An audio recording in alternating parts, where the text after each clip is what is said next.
Well, I've been in private practice for over 10 years now, and I've coached thousands of people using holistic nutrition and functional medicine practices. Yet, over the years, it became apparent to me that people cannot heal themselves just with this education alone. We need to understand the inner workings of the mind, why we always come from fear, and how to train ourselves to do, say, and eat the right things day after day. After a few years of coaching with the combined health education and spiritual principles, or what I call mind work, clients kept coming to me and saying, "You should write a book about this stuff." And then, of course, that inner whisper started, "You have something good here. You have something to say that can help people live a life that's higher quality, help people heal themselves." Honestly, I didn't want to write a book at first. I felt like, as far as nutrition and weight loss goes, it's been said, too much has been said, but I couldn't shake that whisper. So finally, I just gave in and started writing.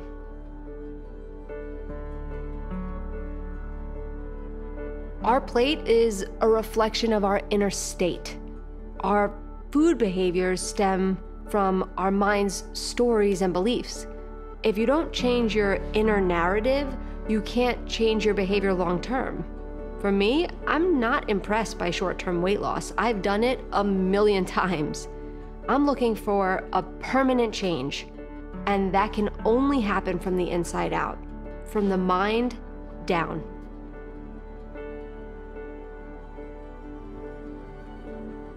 Everyone who's been on a diet cringes when they hear the word diet.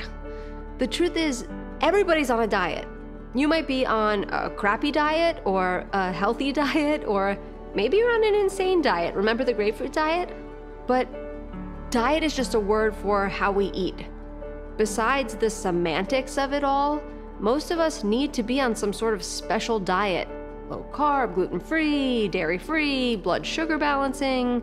If we place a story on the word diet saying they're bad and you could never stay consistent on them, then how do we expect to respect our body's request for certain food restrictions without feeling like we're doing something inherently unhealthy? The law of karma is that like attracts like. Simply put, when you feel bad, you're gonna crave foods that, after eating them, will make you feel even worse. We create a lot of confusion by calling certain foods comfort foods. They're supposed to ease our uncomfortable emotional state. I'd like to find someone who feels comfortable after eating fried chicken and mashed potatoes. What we think is comforting is just numbing, and afterward we feel just as uncomfortable as we did before we ate the bag of chips, except what was once just emotional discomfort has now turned into both emotional and physical discomfort, as well as probable weight gain and long-term consequence. There are two levels to the concept of food freedom. The first level is when you feel free to eat whatever you want. Woohoo! You're free to eat fries for breakfast. This level of food freedom creates body prison, as we inevitably live in a body that doesn't make us feel good. The next, more enlightened level of food freedom is when we start eating in a way that makes us feel free on a much deeper level than free to eat whatever we want. We eat foods that respect the body's communication, which might be gluten-free, for example, and we begin to feel free in our bodies and in our experiences. We start to find deeper meaning and joy that wasn't available to us when we were stuck in the mental roller coaster of food and body obsession. This foundational mental shift about the concept of food freedom is the only thing that can truly set us free.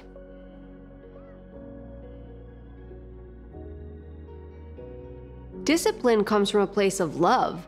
Discipline sounds like this: I love the way that food tastes, but I love myself more. Using discipline also feels great. You feel empowered, crystal clear about what you truly want. You are unwilling to give up what you want most for what your mind is saying you want right now. Conversely, when you're using willpower alone, you're kind of pissed off at yourself even after you've made the right choice. You feel imprisoned by food and indebted to some old behavior, whether you're following the rule or rebelling against it. Then 3 days later, you eat something even worse than the food you avoided just to spite yourself. Willpower just does not work long term. We face resistance because we haven't yet done the inner work. Humans are wired to seek pleasure only, and we don't like doing anything that we associate with pain. So if we have a story about cooking or exercising that has pain attached to it, then we won't ever be able to consistently do those behaviors. Remember, consistent behaviors equals permanent change. We have to start connecting more pleasure than pain to healthy habits by changing our story around them.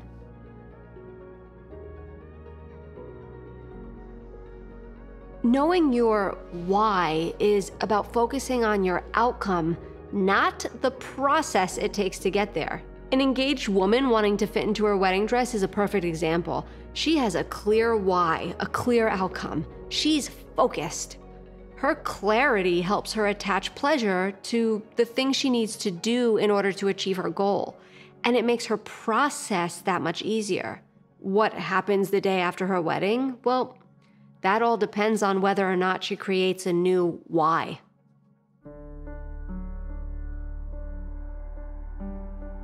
Stress management to me sounds like we need to manage stress because we can never really eliminate it.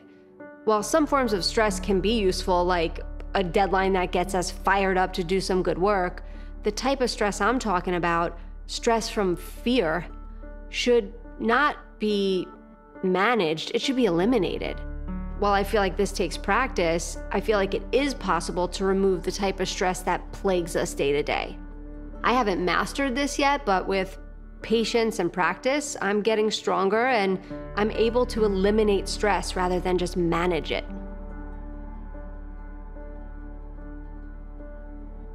The anti-diet message empowers women to love themselves at whatever size.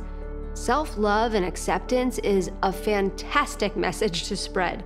Loving and accepting where you are is the only way to create change. Long-term change is never created by force. It can only grow from true self-love. As amazing as this sounds, it's not the end of the story. Yes, I want you to love yourself. I want you to love yourself so fiercely that you decide to demand more of yourself. I want your mantra to become, I'm worth it. I'm gonna show up for myself and start treating myself not just with loving words, but with loving thoughts, actions, and movements. If a special diet or workout regimen is what you need to love and respect what your body's asking for, then you gotta shift your mind to get in alignment with this new plan. So as to not beat around the bush, I believe we all need to be on individualized diets. There are just too many delicious, horrible for you foods out there that if we ate them every day would make us sick.